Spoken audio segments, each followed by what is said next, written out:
On va vous montrer une nouvelle petite vidéo. En fait, c'est comment intervenir sur les ventilateurs pour les nettoyer, les régler, les enlever éventuellement.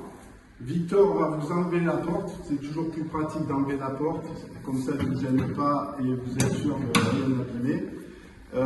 Pendant que Victor pose la porte, je vous montre un petit peu ce bouton. Donc, c'est un bouton 3 positions. Le 0 au milieu, c'est pas 0 off. C'est en fait le 1 est une position mécanique. Vous mettez en marche le ventilateur, quelle que soit la température. Donc il a un nombre de tours minutes. Et le 2, c'est beaucoup plus de puissance et c'est toujours manuel. On va dire que vous arrivez, une maison est froide, vous mettez sur 2 pour pulser beaucoup plus d'air chaud, pour chauffer la maison rapidement. Mais l'avantage de la position intermédiaire, c'est qu'à partir de 48 degrés, vous allez avoir votre ventilation qui va se mettre automatiquement sur la puissance 1. Donc c'est une ventilation qui est très silencieuse et qui apporte beaucoup de flux et beaucoup de chaleur dans la maison. Il est important de préciser qu'on parle de beaucoup de choses à l'heure actuelle sur le chauffage, mais la base reste avant tout d'avoir du flux et des calories pour se chauffer. Ne l'oubliez jamais. Donc cette position automatique sur le 0 est vraiment la solution idéale pour avoir des températures constantes dans le volume de la maison.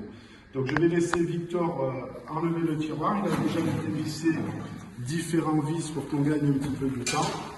Il enlève le petit cendrier qui est sous la grille foyer et il va enlever le tiroir.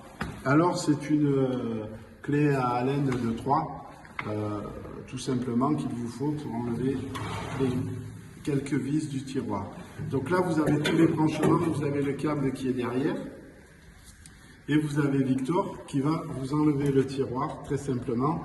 Ici, c'est la sonde de température qui va déclencher à 48 degrés la position automatique. Donc n'hésitez pas, si vous voulez, à ce qu'elle touche. En fait, au plus elle est près de la sole foyer, au plus vous allez avoir un déclenchement rapide.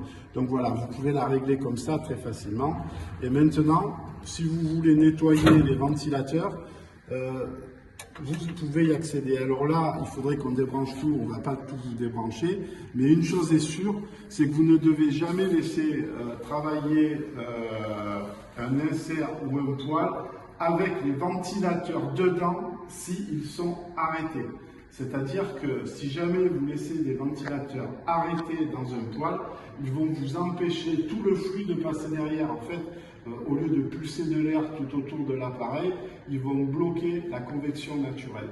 Donc les ventilateurs, où ils sont utilisés, ou s'ils sont en panne, arrêtés, ils doivent être enlevés impérativement.